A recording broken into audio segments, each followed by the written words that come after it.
Dr. Babasaheb Ambedkar Open University.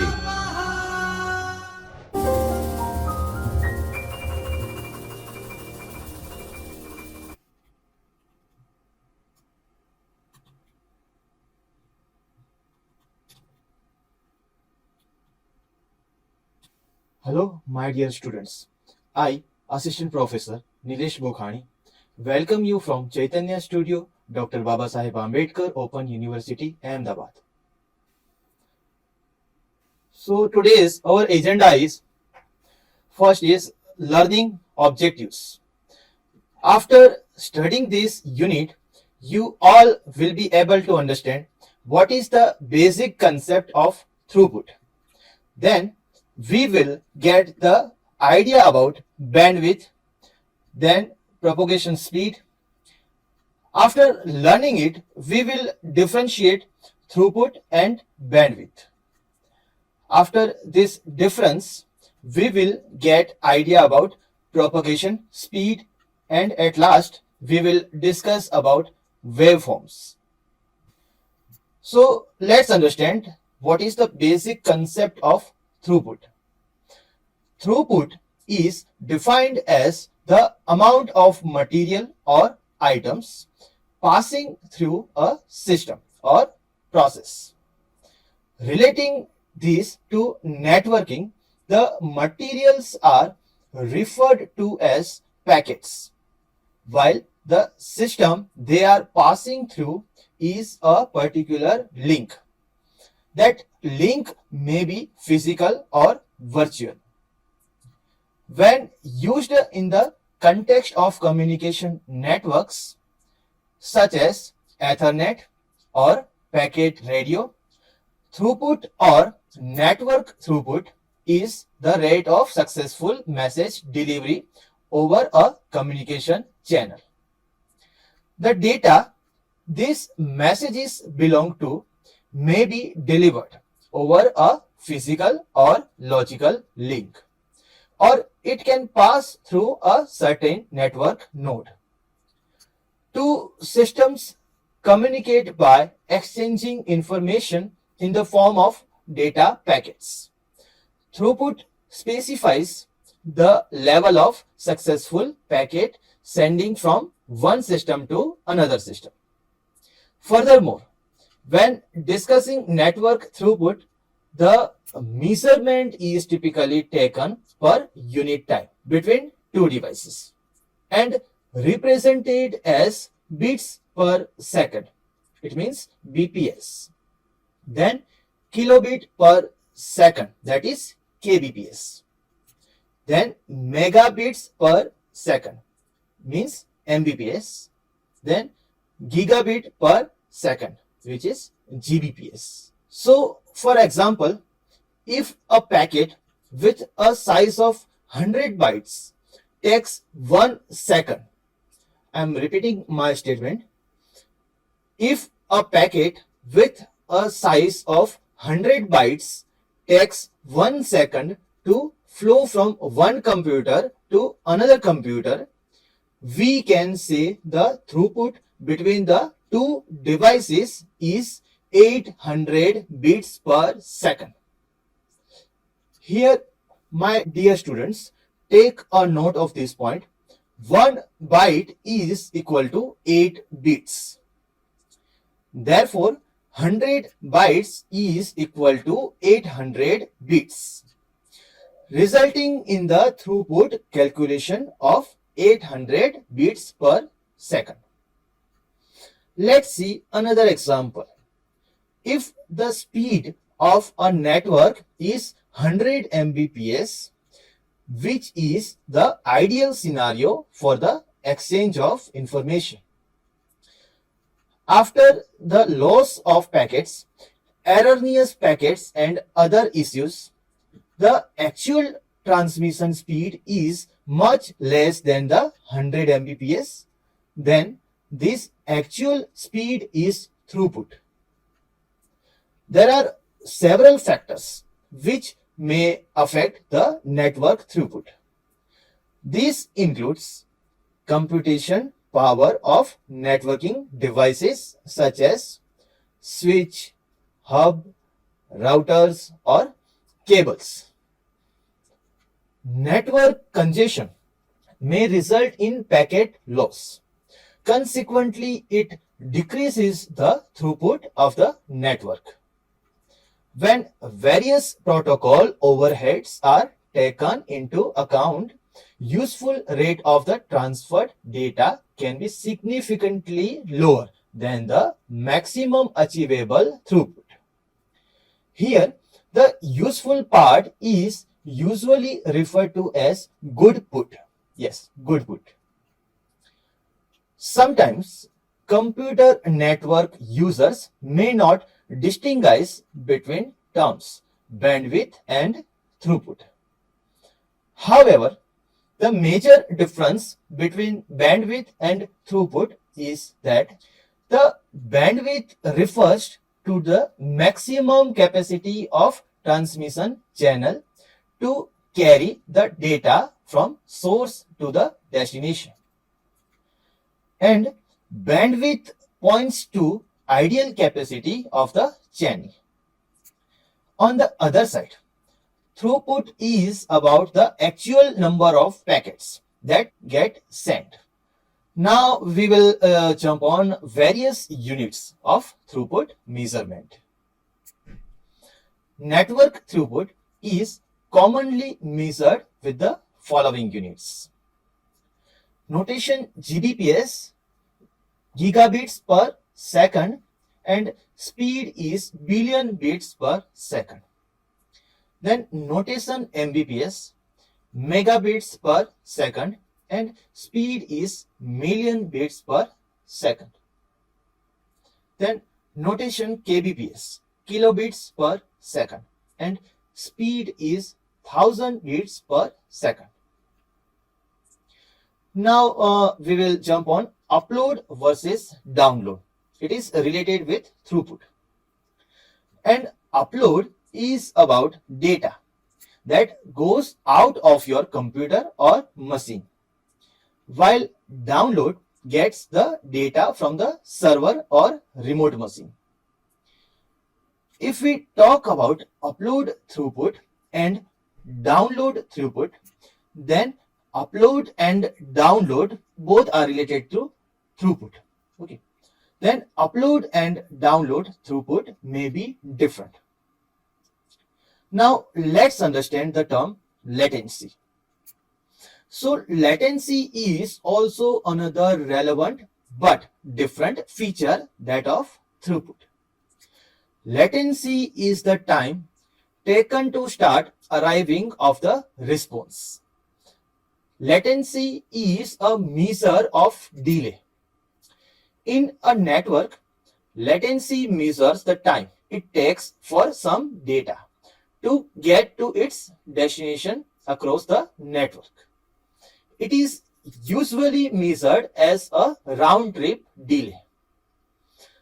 Round-trip delay means the time taken for information to get to the destination and back again.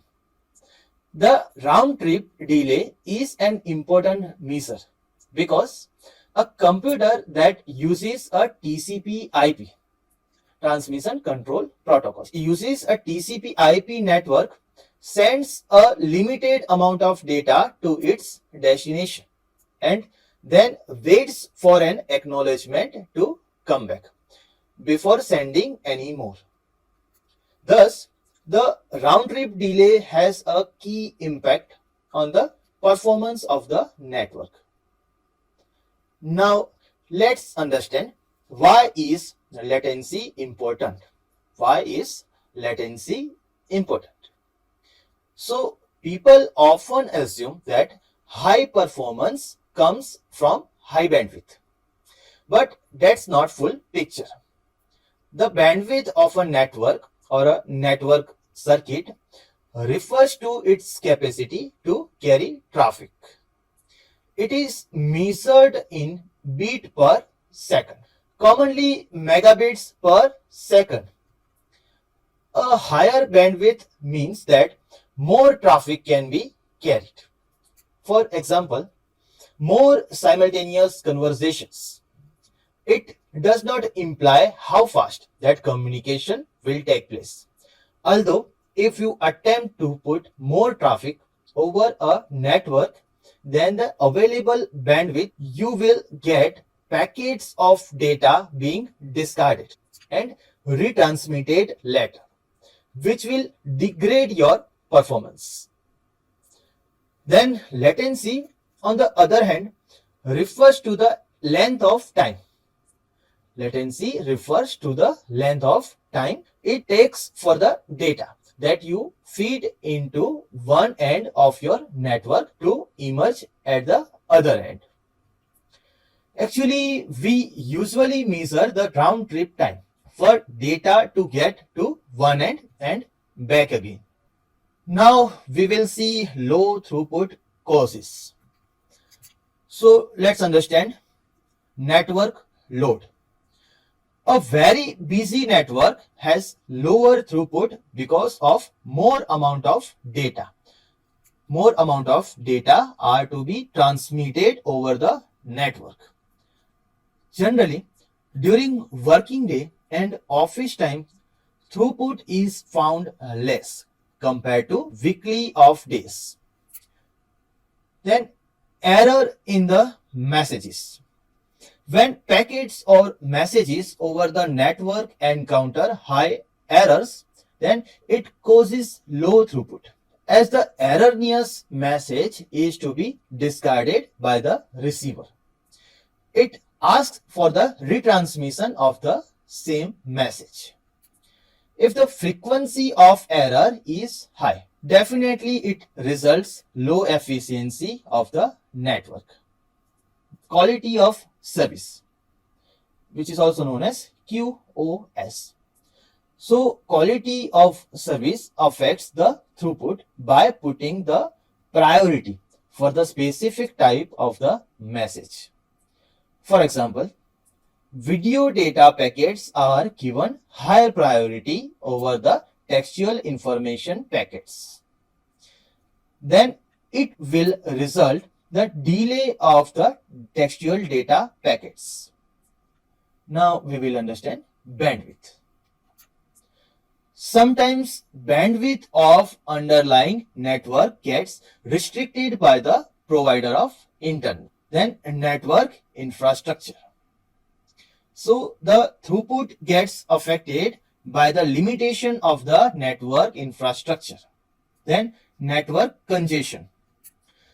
So the network congestion occurs due to heavy network uses. And last one is too many units are accessing the same server. Now let's understand the concept of jitter. What is jitter? So packets transmitted continuously on the network will have differing delays, even if they choose the same path. This is inherent in a packet switched network for two key reasons. First reason is packets are routed individually, and second reason is network devices receive packets in a queue. So constant delay passing cannot be guaranteed. This delay inconsistency between each packet is known as jitter. So this is the concept of jitter. Now we will go in detail. Jitter can be considerable issue for real-time communications, including IP telephony, video conferencing, and virtual desktop infrastructure. Jitter can be caused by many factors.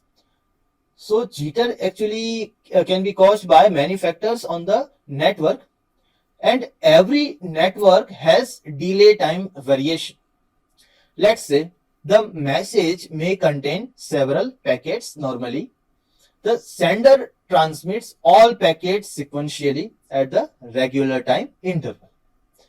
But certain factors like improper queuing, network congestion, etc. cause different delay for the receiver. Some of them arrive in the order while some of they may not arrive. or while some of them may arrive after unexpected delay. So this situation is said to be jitter in terms of network performance. Now let's understand what effects does jitter have.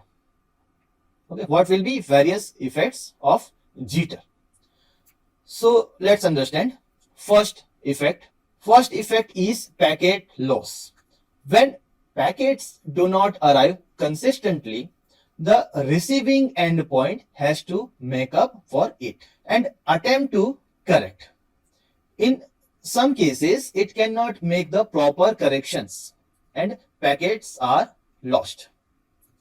As far as the end user experience is concerned, this can take many forms. For example, if a user is watching a video and the video becomes pixelated, so this is an indication of potential jitter. Or just consider the scenario of playing video online. As an example, ideally, video should keep on playing without buffering. Video should be on the playing mode without buffering, because the video packets must arrive with the uniform delay between them. Due to poor network, packets do not reach to the receiver in the order. So this situation will lead to the poor quality of video playing. Now let's understand what is the second effect. So the second effect is network congestion. Network congestion occurs on the network. Network devices are unable to send the equivalent amount of traffic they receive. So packet buffer fills up and they start dropping packets. If there is no disturbance on the network at an endpoint, every packet arrives. However, if the endpoint buffer becomes full, packets arrive later and later. This situation will be resulting in the jitter situation. Now, this is known as incipient congestion. Incipient congestion means preliminary congestion. By monitoring the jitter, it is possible to observe incipient congestion. Similarly, if incipient network congestion is occurring, the jitter is rapidly changing. Congestion occurs when network devices begin to drop packets and the endpoint does not receive them. Endpoints may then request the missing packets be retransmitted, which results in congestion collapse. With congestion, it is important to note that the receiving endpoint does not directly cause it and it does not drop the packets. Consider a highway with sending house A and receiving house B. Congestion is not caused by B because it does not have enough parking space.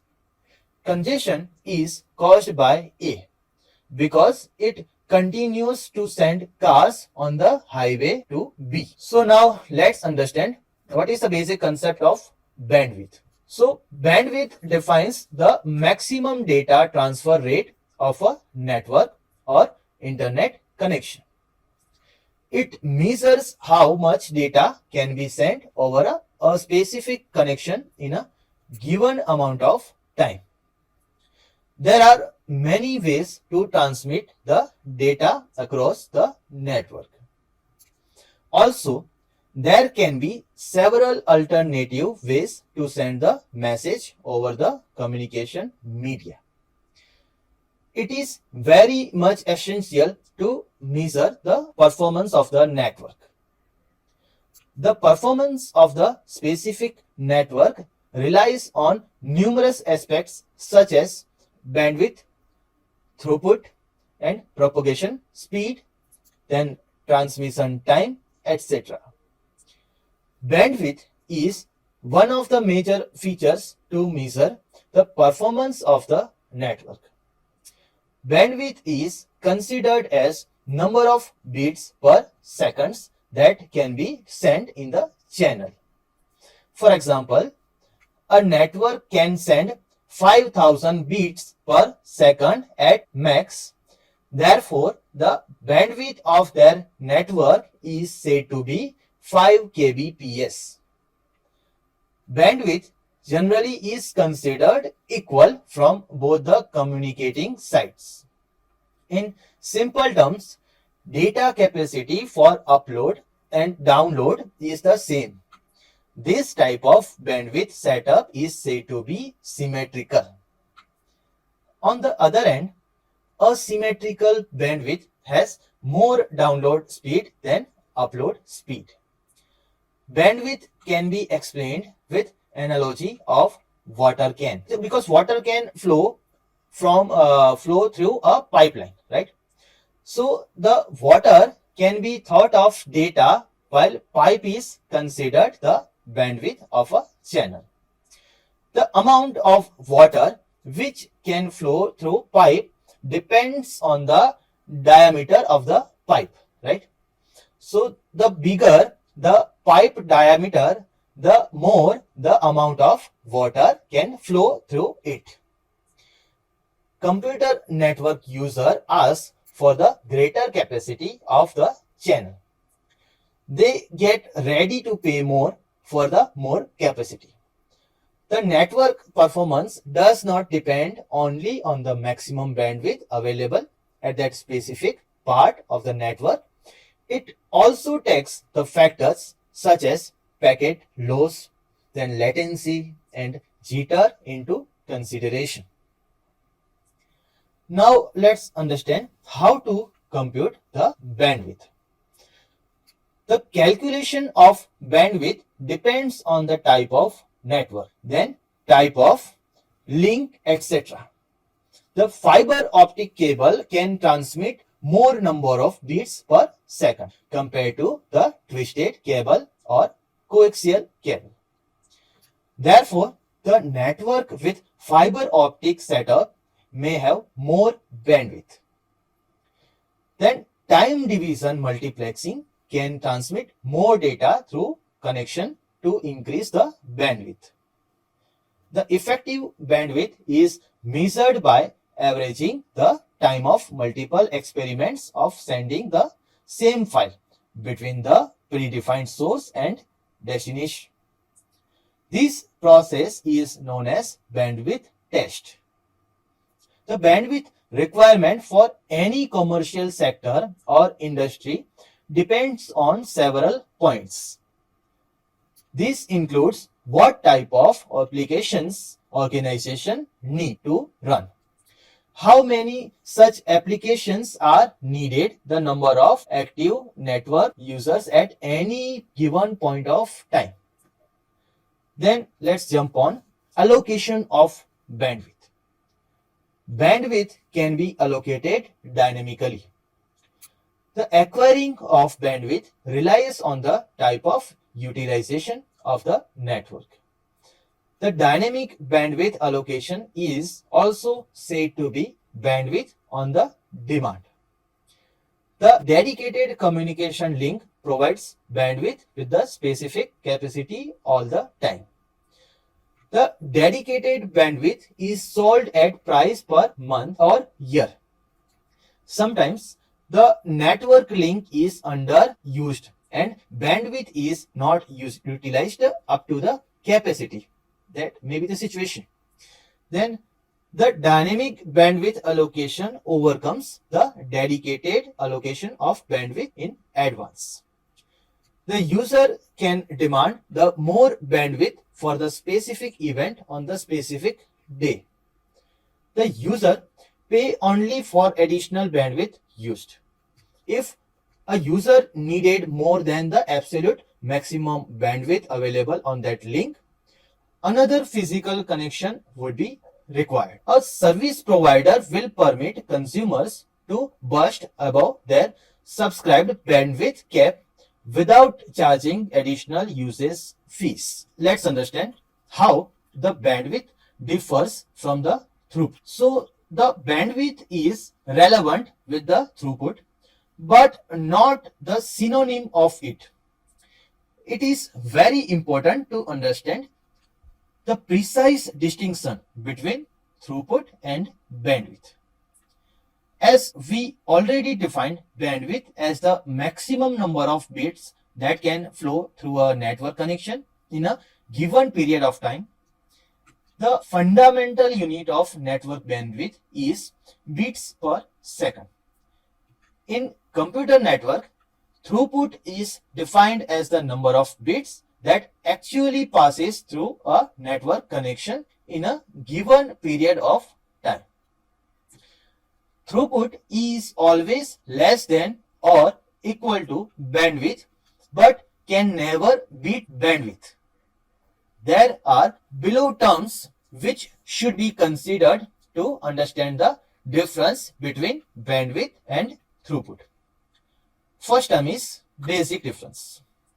In bandwidth, data capacity is traveled via a channel, while in practical measure of the amount of data actually transmitted through a channel.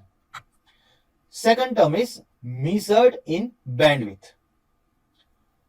So measured in bandwidth is measured in bits, while in throughput, average rate of measured depending on bandwidth.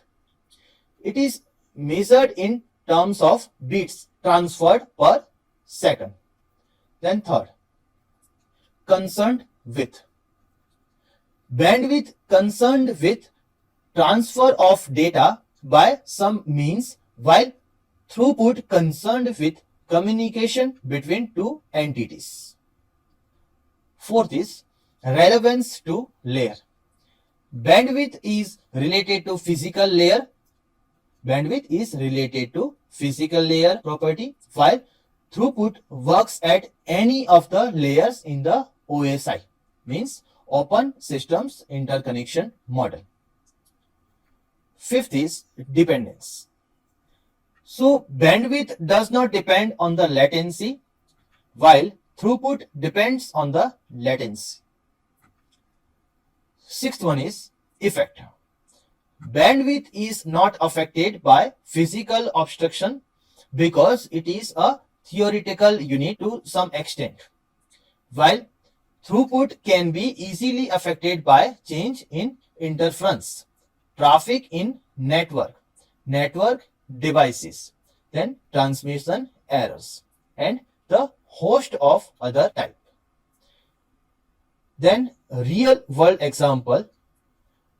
So real world example is related to water tap. Bandwidth is the speed of tap at which water is coming out, while throughput is the total amount of water that comes out. Then let's understand propagation speed.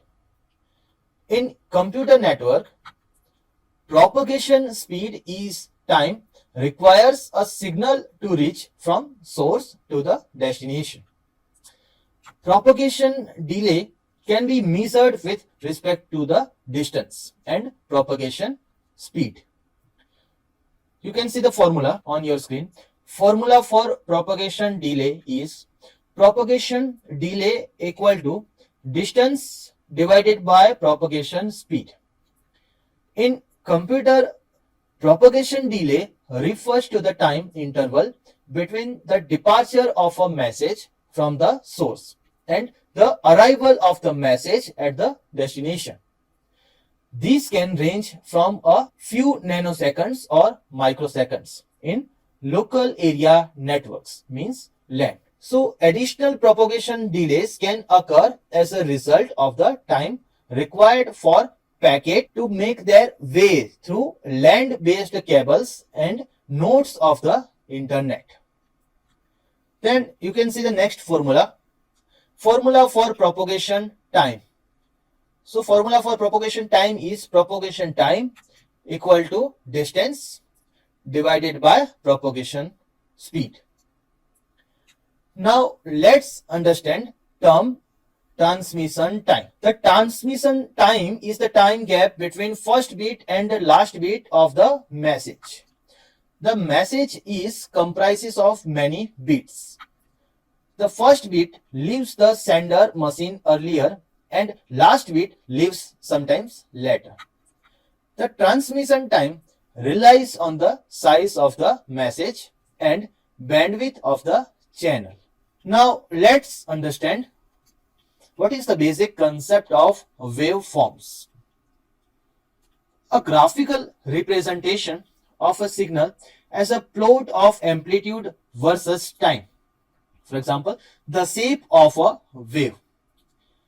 It indicates variation of alternating current, means AC, with times.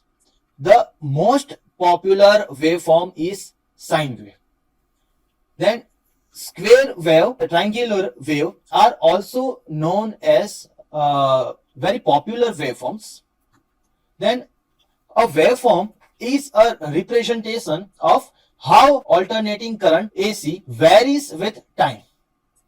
The most familiar AC waveform is the sine wave, which derives its name from the fact that the current or voltage varies with the sign of the elapsed time. Other common AC waveforms are the square wave, then the ramp, the sawtooth wave, and the triangular wave. Their general shape diagram is available on screen. Some AC waveforms are irregular or complicated. Square or sawtooth waves are produced by certain types of electronic oscillators and by a low-end UPS, means uninterrupted power supply. So when it is operating from its battery, then irregular AC waves are produced by audio amplifiers that deal with analog voice signals and music. The sine wave is unique in that it represents energy entirely concentrated at a signal frequency. An ideal unmodulated wireless signal has a sine waveforms with a frequency usually measured in megahertz. Household utility current has a sine waveform with a frequency of 60 hertz.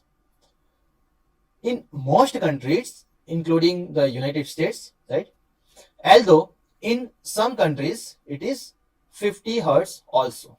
So deviation of voltage or current over the time is represented as an electrical waveform. Let x-axis represents the time and y-axis shows the voltage of current over the time. The resulting graph would be illustrating waveforms.